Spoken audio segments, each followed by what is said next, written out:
নমস্কার বন্ধুরা, আমি সোনালি হালুম হেসেলে আপনাদের সবাইকে স্বাগত। গরমে নাজেহাল অবস্থা, আর গরম যেন মাথার উপর নাচছে, তাই ভাবলাম গরমকে একটু মাথা থেকে নামিয়ে ফেলি। তাই চলে এলাম আম পান্না রেসিপি নিয়ে, যা শরীরকে সতেজ রাখেই আর মন আর লু থেকে বাঁচতে সাহায্য করে। 4টা আম নিয়ে নিয়েছি কাঁচা, এগুলোকে মুখের কাছ থেকে কেটে নিলাম। তারপরে এটাকে আমি একটা প্রেসারে পরিমাণ মতন জল দিয়ে 2 থেকে 3টে সিটি লাগিয়ে নেব। আপনারা চাইলে কড়াইতেও সেদ্ধ করতে পারেন, আমি প্রেসার কুকারে করলাম। এটাকে সিটি লাগিয়ে নিচ্ছি। এরপরে আমি একটা মশলা তৈরি করে নেব। এখানে নিয়ে নিয়েছি আমি জিরে, ধনে, শুকনো লঙ্কা আর কয়েকটা গোলমরিচ।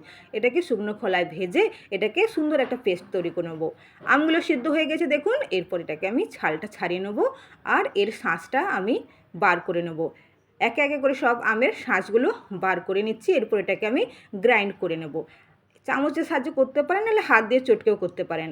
একটা গ্রাইন্ডারে আম পান্নার আমের শাঁসটাকে নিয়ে নিলাম। এরপরে আমি কিছু জিনিস অ্যাড করব। দেখুন সুন্দরভাবে, টক আম যত হবে তত খেতে আরও মজাদার হবে। এইখানে মনে রাখতে হবে চিনি আর লবণের পরিমাণ মতন দিতে হবে। যেমন মিষ্টি খাবেন তেমন পরিমাণে চিনিটা দেবেন। এখানে আমি 2 চা চামচের মতন দিয়ে দিলাম নুন, দিয়ে দিলাম আর এক ডাবুর মতন চিনি দিয়ে দিলাম। আর আমি এক সময় দিয়ে দিচ্ছি 1 চা চামচের মতন আমি দিয়ে দিচ্ছি বিট নুন। বিট নুন দিলে আম পান্নার টেস্টটা ব্যাপক আসে আর খেতেও দুর্দান্ত লাগে। সব কিছুকে আমি ভালো করে গ্রাইন্ড করে নেব। দেখুন সুন্দর একটা আমার ব্যাটার তৈরি হয়ে গেছে, সুন্দর একদম মসৃণভাবে পেস্ট তৈরি হয়ে গেছে।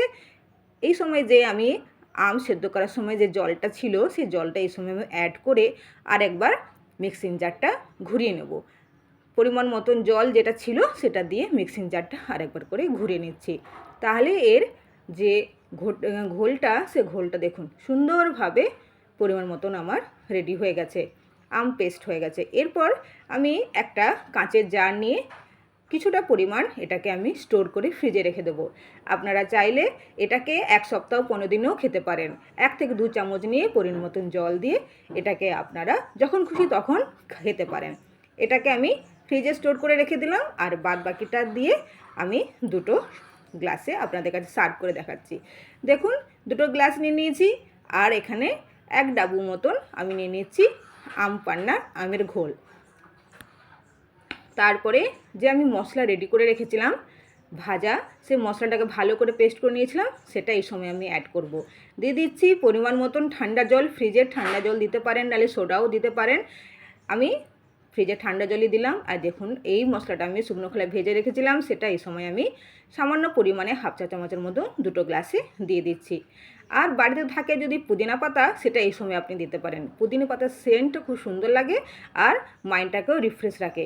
এটাকে আমি হালকা থেতো করে নিয়েছি, এখানে দিয়ে দিলাম। আর দিয়ে দিলাম বরফের টুকরো। সব কিছু দিয়ে ভালো করে আমি এটাকে মিক্সড করে নেব।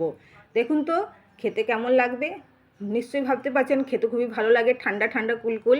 বাজারে তো অনেক সময় আমরা অনেক সামার ড্রিঙ্কস খেয়ে থাকি, বাড়িতে এভাবে আপনারা অবশ্যই একবার বানিয়ে ফেলুন আম পান্না। শরীর মন সবসময় সতেজ থাকবে। আর যে কোনো সময় খেতে ইচ্ছা করলে ফ্রিজ থেকে বার করুন আর গ্লাসে রেডি করে নিন। আর বাইরে কেউ গেস্ট এলে এই সময় বাড়িতে তৈরি করা আম পান্না সার্ভ করতে পারেন। দেখুন তো কত সুন্দর লাগছে। 2টো গ্লাস করে নিয়েছি সার্ভের জন্য, আর উপর থেকে হালকা পরিমাণে মশলা দিয়ে দিলাম আর দিয়ে দিলাম 2টো স্ট্র। তাহলে আমার রেডি হয়ে গেলে আম পান্না। আপনারাও বাড়িতে খান আর গরমকে মাথার উপর থেকে নামিয়ে ফেলুন। দেখার জন্য আপনাদের ধন্যবাদ।